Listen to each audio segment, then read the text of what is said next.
Assalamualaikum warahmatullahi wabarakatuh. Hari ini saya, Aisyah Jaka Rizal dan juga rekan saya Nurul Aryana akan mempresentasikan terkait dua hal, yaitu konsep mustahik muzaki di era modern dan analisis SWOT manajemen SWOT di Indonesia. Yang pertama adalah konsep mustahik dan muzaki di era modern. Di era yang serba teknologi, serba online, memudahkan kaum muslimin dalam mengelola harta zakat, karena manajemen pengelolaannya yang ditunjang dengan alat komputer yang canggih. Zakat di era modern yang serba digital ini memudahkan para muzaki untuk membayar zakat, amil dalam menggerakkan nilai zakat, serta mustahik dalam menerima zakat. Untuk muzaki, di era modern ini, muzaki memiliki banyak kelebihan yang menjadikannya sebagai perbedaan dengan era sebelumnya. Beberapa kelebihan diantaranya adalah transaksi serba online dan efisien, dapat dibayarkan kapanpun dan dimanapun.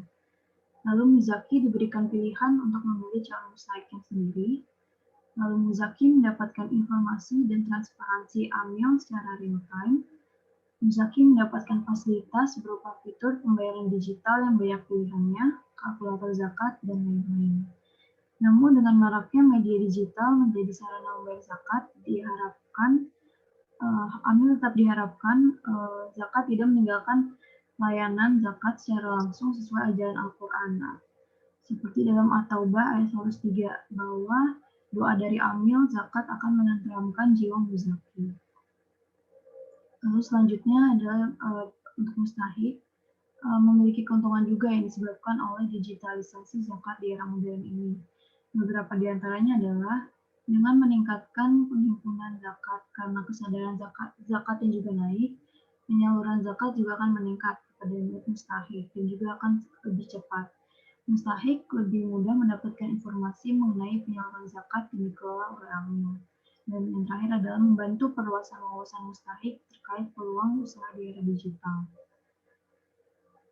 Lalu bahasan yang kedua adalah analisis SWOT manajemen zakat dan wakaf di Indonesia.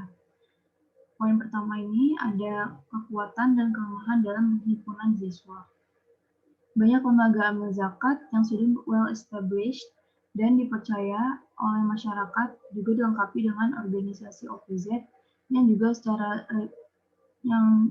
secara regulasi, OPZ ini dapat menjadi wadah infak, sedekah, dan dana sosial keagamaan lainnya, yang berpotensi menjadi basis pendanaan dan portofolio penghimpunan yang lebih kuat dan dapat diversifikasi. Begitu juga wakaf telah ada instrumennya yang bersifat hybrid dan terhubung dengan sejumlah lembaga keuangan syariah yang menjadi nazir wakaf uang atau LKS-PWU, sehingga memperluas inklusivitas dan mempermudah jangkauan terhadap wakif yang merupakan nasabah perbankan syariah. Bisa dikatakan opportunities bersama di era digital ini dengan meningkatkan keberagaman layanan multi payment dalam berbagai situs e-commerce terkemuka ditopang oleh banyaknya jumlah muslim pada kelompok menengah atas di Indonesia sebagai potensi muzaki. Kelemahan yang ada yakni kebijakan NPWZ belum bersifat memaksa dan tersentral, sehingga cukup sulit dalam pemetaan muzaki. Selain itu, masyarakat juga masih kurang edukasi dan literasi tentang zakat dan wakaf produktif, hingga dominasi pengelolaan wakaf yang masih parsial dan perseorangan atau bisnis. Lalu yang kedua, kekuatan dan kelemahannya adalah mahasiswanya. Prinsip-prinsip ZSWAP telah dibuat dan dikukuhkan sebagai role model seperti adanya zakat core principle dan wakaf core principle, dilengkapi dengan mulai disertifikasinya para amil zakat, didukung oleh divisi monitoring dan evaluasi dari regulator Basnas sebagai pengawas yang mengontrol tata kelola Basnas dan juga LAS baik tingkat nasional, provinsi maupun tingkat kabupaten dan kota. Begitu juga kekuatan pada keuangan mikro seperti Baitul Mal Tamwil telah diberikan ruang untuk menghimpun dan ZSWAP melalui legalisasi unit pengumpulan zakat dan nazir wakaf dengan cara menginduk pada BAS dan juga LAS yang sudah ada. Akan tetapi dari segi kelemahan dapat dilihat bahwa Belum semua lembaga zakat memiliki fungsi perencanaan yang baik serta pola integrasi dan koordinasi antara OPZ yang maksimal dalam hal pengelolaan zakat, infak, sedekah, atau DSKL. Sehingga lembaga pengelolaan zakat ini terkesan berkompetisi dan kurang bersinergi. Menurut Alam 2018. Dari sisi wakaf, belum diberlakukannya sertifikasi nazir wakaf dan standar kompetensi bagi nazir. Masih banyaknya jumlah nazir perseorangan yang tidak tercatat serta masih banyaknya jumlah nazir yang tidak bekerja secara full-time hingga tidak maksimal dalam hal pengelolaan. Kelemahan utama di sisi regulator yakni Basnas dan BWI masih menjalankan peran ganda sebagai operator sehingga terlihat kurangnya koordinasi dan integrasi antar sektor pada sisi regulator. Selanjutnya akan dibacakan oleh Aryani. Yang ketiga itu ada kekuatan dalam penyaluran zakat. Penyaluran zakat baik menurut Asnaf maupun program saat ini secara umum sudah tepat sasaran. Hal ini terlihat dari dukungan beberapa instrumen untuk mengevaluasi dampak penyaluran atau pendayagunaan dana zakat terhadap penerima atau mustahik. Demikian juga halnya dengan wakaf, penyaluran dan utilitas dana wakaf secara umum lebih fleksibel dibandingkan zakat strength. Bersama antara zakat dan wakaf adalah organisasi pengelolaan zakat wakaf berada di bawah naungan koordinasi yang sama sehingga dapat mempermudah akses terhadap basis data penerimaan manfaat. Kelemahan bersama antara zakat dan wakaf, belum adanya skema yang dapat menjadi zakat dan wakaf bersifat komplementer, terutama dalam hal penggunaan atau utilitas Eldin 1986.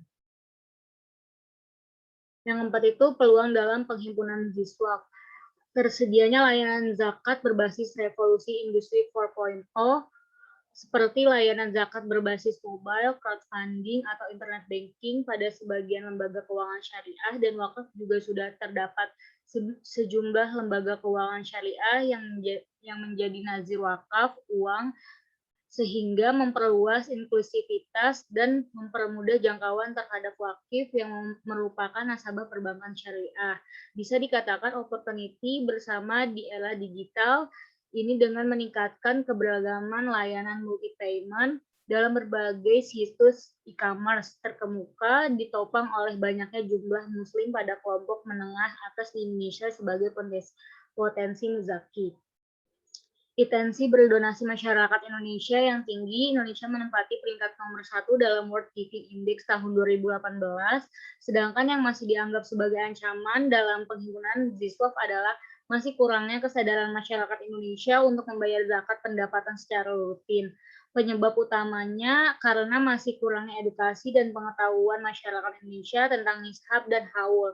Begitu juga halnya dengan wakaf yang masih kurangnya kesadaran masyarakat Indonesia untuk berwakaf uang serta mindset masyarakat Indonesia terhadap wakaf yang masih lekat dengan harta tidak bergerak. Next, peluang dalam pengelolaan Ziswaf.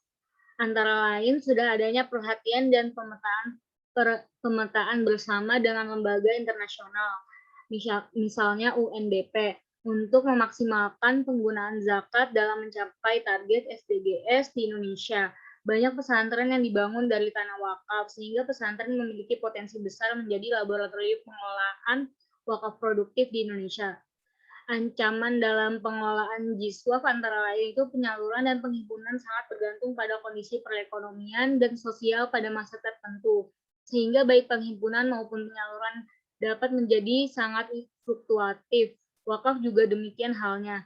Semakin meningkatnya kebutuhan pemangku kepentingan atas pengelolaan wakaf yang profesional, terutama karena adanya skema wakaf hybrid yang memerlukan tingkat pengembalian tinggi secara komersial.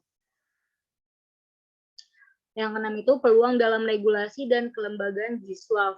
Sudah terdapat Undang-Undang Pengelolaan Zakat Nomor 23 Tahun 2011, sudah terdapatnya regulasi pendukung seperti standar pengelolaan zakat, misalnya zakat core principle, sudah terdapat berbagai lembaga pendukung seperti Asosiasi Pengelolaan Zakat atau Forum Zakat dan organisasi sejenis lainnya. Wakaf sudah terdapat Undang-Undang Wakaf Nomor 41 Tahun 2004. Sudah adanya wakaf core principle atau WCP sebagai panduan pengelolaan wakaf. Tantangan dalam regulasi dan kelembagaan Ziswaf masih kurangnya aturan-aturan teknis untuk menjalankan regulasi terkait zakat seperti aturan teknis untuk mengaudit lembaga zakat.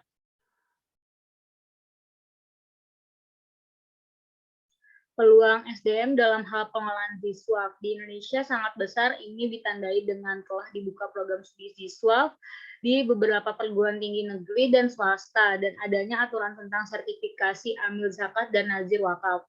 Adapun yang menjadi tantangan dalam bidang SDM Ziswaf ini adalah masih rendahnya kualitas atau kompetensi dan profesionalitas dan kualitas SDM kecuali di beberapa OPZ besar.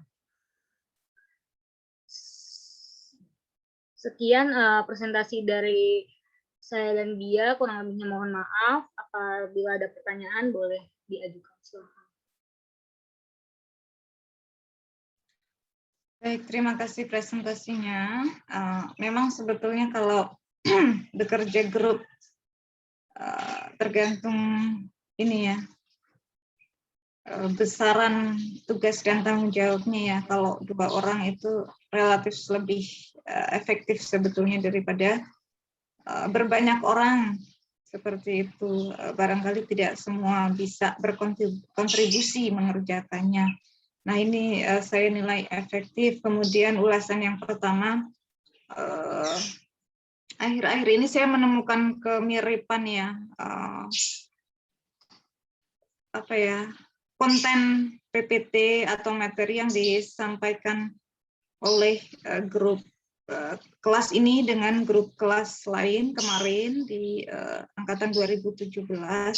Tapi hendaknya meskipun itu ada kemiripan konten, saya sih suggest banget ya untuk kalian juga lebih menambahi sendiri gitu ya, apa-apa hal-hal urgen yang perlu disampaikan, karena kemiripan itu kemudian membuat misalnya waktu itu kelompoknya siapa ya, 2 minggu lalu atau sebelumnya itu tentang perkembangan Ziswaf berbagai negara Indonesia dan berbagai negara Muslim. Negara-negara Muslim dan negara-negara mayoritas Muslim itu kan jumlahnya banyak sekali ya. Yang membawahinya organisasi Islam dunia itu adalah OKI ya, itu jumlahnya banyak sekali.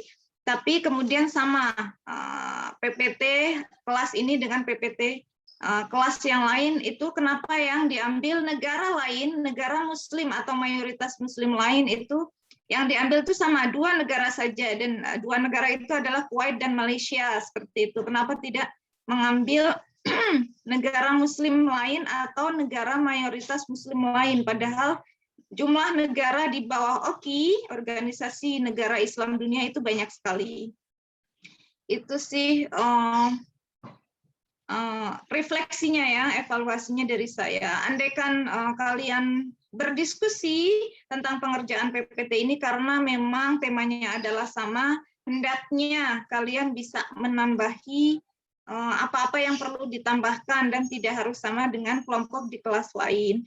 Nah, seperti yang presentasi pada hari ini juga kontennya mayoritas sama ya, dan kelemahannya itu juga sama.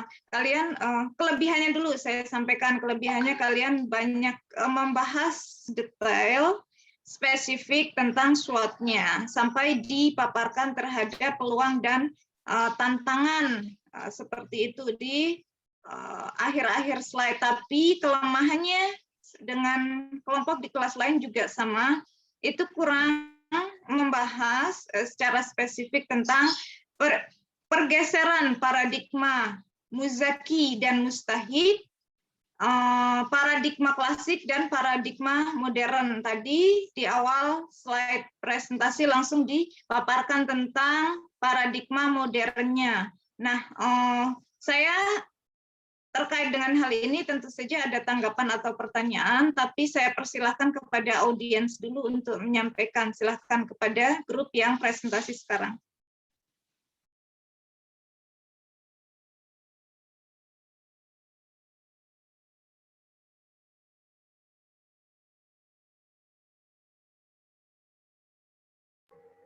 Teman-teman dari kelompok lain apakah ada yang memiliki pertanyaan? Silakan.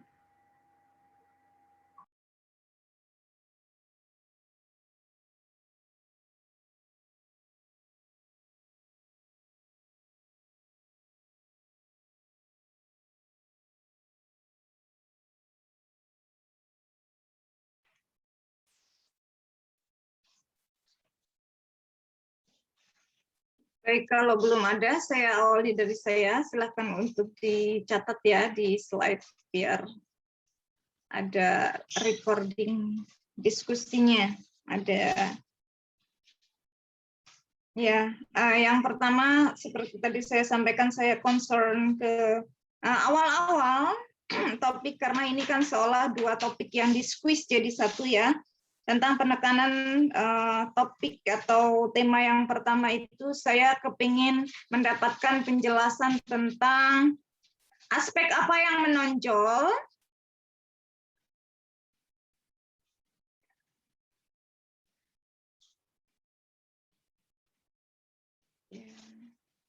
dari pergeseran paradigma Muzaki Mustahik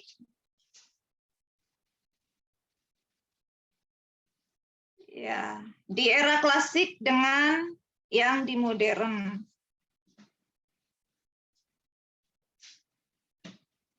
Oke, itu yang pertama. Kemudian yang kedua, Indonesia ini menganut sistem di antara beberapa kan perbedaan ya, praktik atau operasionalisasi zakat satu negara dengan negara lain. Indonesia ini menganut yang mana, yang terdesentralisasi atau tersentralisasi. Mungkin nanti beserta ini ya, menganut yang ini, kemudian alasannya apa gitu. Itu dua itu ya. Sebenarnya ada tiga tapi saya keep dulu. Nanti tergantung nih tanggapan dari teman-teman.